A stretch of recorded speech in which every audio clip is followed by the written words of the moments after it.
Hello and welcome to episode 34. This week we reveal who won the battle between our biotech stocks, Novo and GSK. We take a look at our portfolios in our portfolio update, and we battle two more stocks against each other with this week's theme of best gardening stocks. Without further delay, let's get underway. Every week we invest £25 into each portfolio. One portfolio where you select the stocks, one that tracks the market, and one that generates income to pay to you. We'll then invest an extra £1 into each portfolio for every 100 subscribers we get. I was away again last week, so apologies for missing another episode. But Novo went up 12% last week, so it's looking a little bit expensive, and I'm glad therefore that our winner, having gone up just over 4%, was GSK. 3, 2, 1, go. Last week, happily, things were looking green again. Income generator up 2.4%, the benchmark just in the green 0.4%, and the Battle Royale up 2.5%. This week, even better, if you can believe it. I certainly can't. Income generator 2.4%, benchmark 3.4%, and Battle Royale 2.6%, all up in the green, all very healthy improvements. Here are the biggest movers in the portfolio this week, and Microsoft was the biggest winner, up 11%. Renew Holdings, that had done so terribly, now also up 10%, that's lovely to see, and Adidas, the biggest loser, falling 4.7%. Lots of earnings news, not too bad actually, only two misses from Spotify and Mondelez, and Spotify even didn't affect the share price that much, so things looking good and ticking over nicely. Looking at all the companies in the Battle Royale by total value, On the Beach still out ahead with 81% return for us. Tesla second with 32%. Then we have Spotify, Tristel, Nichols, Games Workshop, Google, our new one from last week. That has managed to earn us 10%, which is lovely to see. Of course, Berkshire doing well there as well. Slow and steady from the Berkshire guys. And you cannot stop them. Reddit is our worst performer, down 38%, closely followed by Black Rifle Coffee, YouGov, Tate & Lyle, AMD, Expedia, and even Dick's Sporting Goods down 15%. We now have 32 holdings in the Battle Royale, and 14 of them are in a profit and 18% making a loss. But that is an improvement from last week, where it was 11 making a profit and 20 making a loss, so I'll take that result. Turning now to the income generator, we're up to £25.07 in annual dividend payments. That's up from £23.37 last week. In September, we're going to get paid...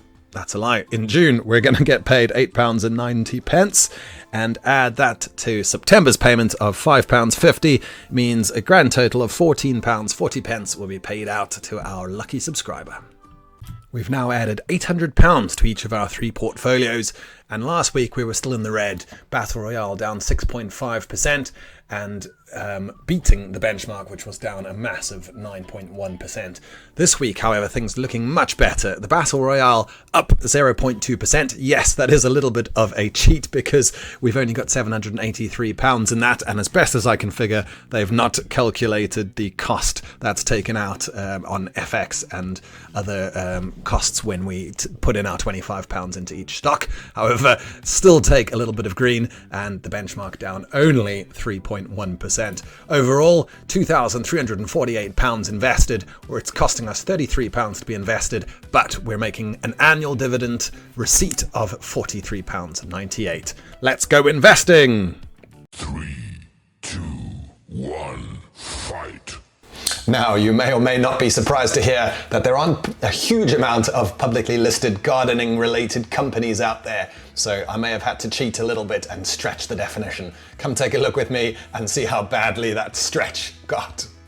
First up, we have Scott's Miracle-Gro.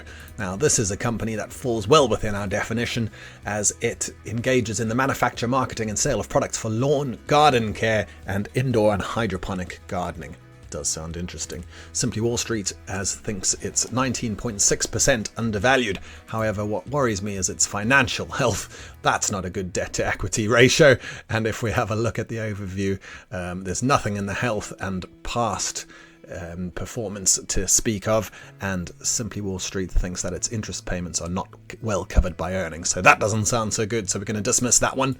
For our friends in the UK, Kingfisher, it is the owner of B&Q, which is a little bit of a stretch because it's that's more sort of DIY, home improvements, that sort of thing, but that definitely falls within gardening, as they will sell things like garden sheds and the like. However, it's overvalued by 30% according to Simply Wall Street, and its growth doesn't look so good. Also, worryingly, the dividend is not well covered by earnings, so that one's not going to be up for selection this week. Finally, Home Depot, another bit of a stretch because it's the US version of B&Q, home improvement and DIY. Now, its valuation is under, apparently, according to Simply Wall Street, 2.8% undervalued. However, it does have a high level of debt, which makes me a little bit worried. 5.8% earnings growth, so that is quite good. And if I remember about Home Depot, I believe they own their buildings and their land, so that is quite a good positive. However, I'm going to leave it to the following two to choose between. Marshall's, which is definitely an out-and-out gardening stock, since it manufactures and sells landscape, building and roofing products, but crucially does paving products such as flag paving, etc. And it also provides facing bricks, walling, so it's kind of a proper outdoor related company. It is 18.2% undervalued and has a 23.4 times PE ratio, so not particularly cheap but not too expensive either. It also has a lovely little dividend of 2.8%, which is nicely covered by earnings with a 65% payout ratio. So that one's tempting, and we're going to compare it to, okay, this one is a bit of a stretch, Cat. It's 15.5% under Simply Wall Street's estimate of its current value. Now, I'm sure everyone knows about this, and this is a stretch, but it sells construction and mining equipment, diesel electric locomotives, motor graders, pipe layers, road reclaimers, basically everything outdoors. Its PE ratio is quite low at the moment of 15.6%. It's got strong financial health, good past performance. It's got a lowish dividend of 1.7%, which is not necessarily why we're buying these stocks in the Battle Royale, so that's not a bad thing. And the payout ratio is 27%, so it's really well covered, which I do like to see. Good health, good dividend, good value, not too much of the future, whereas Marshall's, how did its future look? Simply Wall Street says 3 out of 6 checks, and that's actually pretty similar to Cat, although Cat's 2 out of 6. So it's going to come down to a straight choice between the two.